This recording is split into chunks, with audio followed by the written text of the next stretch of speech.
Good morning students. तो हम इस वीडियो में कंटिन्यू करेंगे हमारा चैप्टर फुटप्रिंट्स विदाउट फीट। अब हम देखेंगे कि क्या होता है आगे। अभी तक क्या आपको समझ में आया कि ग्रिफिन जो है एक गांव में जाता है, एक मोटल में रुकता है, उसके बाद कुछ पैसे चुराता है और अगले दिन जब लैंडलॉर्ड्स देखते हैं उसका घर का, उसके रूम का जो दरवाज़ा खुला हुआ है, उसके सारे कपड़े ज़मीन पर है, तो थोड़ा सा वो स्ट्रेंज फील करते हैं। All of a sudden Mrs. Hall heard a sniff close to her ear. Sniff मतलब स्निफ का मतलब होता है जैसे आप सर्दी में आप सांस लेते हैं उसको स्निफ कहते हैं। A moment later the hat on the bedpost leaped up and dashed itself into her face. Then the bedroom chair became alive, springing into the air. It charged straight at her legs foremost. As she and her husband turned away in the terror, the extraordinary chair pushed them both out of the room and then appeared to slam and lock the door after them.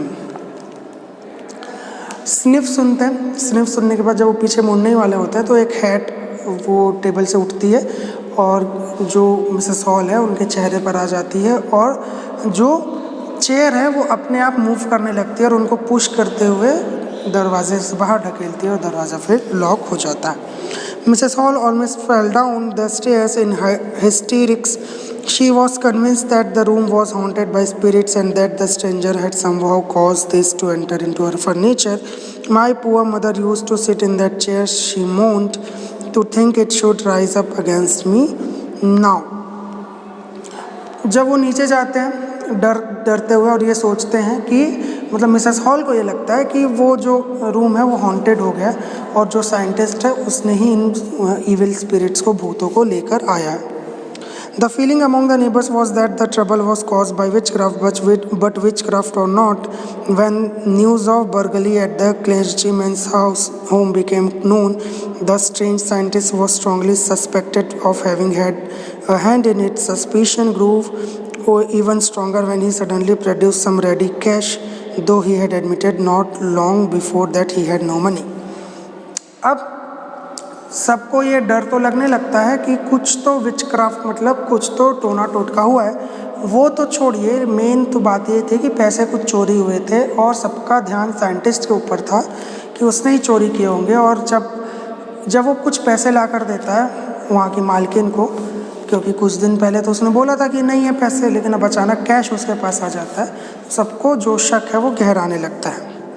The village constable was secretly sent for. Instead of waiting for the constable, Mrs. Hall went to the scientist, who had somehow mysteriously appeared from his empty bedroom.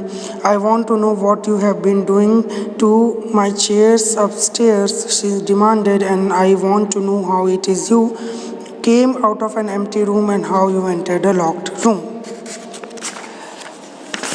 उसके बाद क्या होता है, constable आने वाला रहता है, लेकिन कांस्टेबल के आने के पहले ही मिसेस हॉल उसके पास जाती है और फिर उससे सवाल को पूछती है कि क्या तुमने मेरे चेयर के साथ क्या किया, तुम कैसे लॉक डोर से बाहर आ जाते हो, कैसे अचानक तुम्हारा रूम एम्प्टी रहता है, अचानक तुम वहाँ पर मिल जाते हो, और कैसे तुम्हें पैसे मिल गए।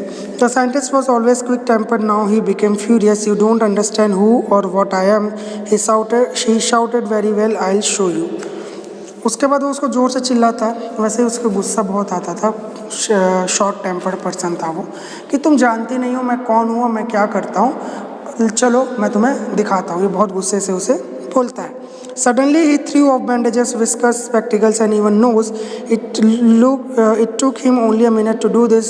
The horrified people in the bar found themselves staring at a headless man. Mr. Jeffers, the constable, now arrived and was quite surprised to find that he had to arrest a man without a hand. But Jeffers was not easily prevented from doing his duty. If a magistrate's warrant ordered a person's arrest, then that person had to be arrested with or without his head. फिर जब mister जेफर आते हैं, देखते हैं और सब डरे हुए होते हैं, क्योंकि अब जो साइंटिस्ट है उसने सारे क्लोथ्स, नोज और बैंडेजेस हटा दिए हैं। अब कांस्टेबल को लगता है कि कैसे एक बिना हाथ के इंसान को, बिना सर के इंसान को मैं अरेस्ट करूं, लेकिन उसके पास वारंट था और वारंट था मजिस्ट्रेट का, तो उसे अपनी ड्यूटी तो करनी थी। There followed a remarkable scene as a policeman tried to get hold a man who was becoming more and more invisible as he threw off one garment after another. Finally, a shirt flew into the air and the constable found himself struggling with someone he could not see yet.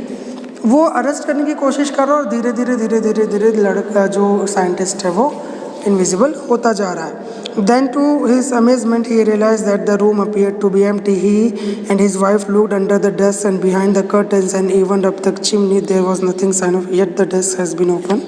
Sorry, यहाँ पर मुझे ऐसा लग रहा है कि ये repeat हो गया। ओके, ये मेरी बुक में चैप्टर रिपीट हो गया है, sorry for this. He could not see it. अब साइंटिस्ट क्या है, गायब हो गया।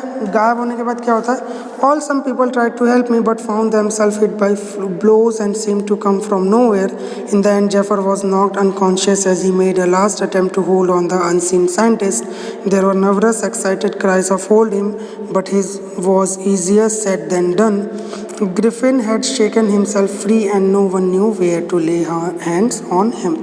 धीरे धीरे ग्रिफिन अपने सारे कपड़े निकालते जाता है। कांस्टेबल उसे पकड़ने की कोशिश करता है और जो बाकी के लोग हैं उसको पकड़ने की हेल्प करते हैं, बट क्या होता है एट द एंड जो साइंटिस्ट है वो भाग निकलता है, भाग जाता है ना, क्योंकि अब कोई उसे देख ही नहीं पा रहा तो कैसे पकड़ पाएगा। बहुत सिंपल सी स्टोरी है, फ़नी स्टोरी है, लेकिन इसमें एक बहुत ही इम्पॉर्टेंट जो पार्ट आता है वो ये आता है, क्वेश्चन ये इसमें राइज होता है कि जो इनविजिबल होने का जो पावर है साइंटिस्ट के पास, उसने उस पावर को कैसे यूज़ किया। तो आप मुझे लिख कर बताएंगे कि कैसे यूज़ किया, है ना। आपको क्या लगता है, गुड और बैड वे में उसने अपने पावर्स को यूज़ किया। ओके, तो बस ये यहाँ पर चैप्टर कंप्लीट होता है, हमारा chapter number 7 I think, footprint without feet. Next lecture तक वेट करिए। Thank you for listening to me, have a very nice day.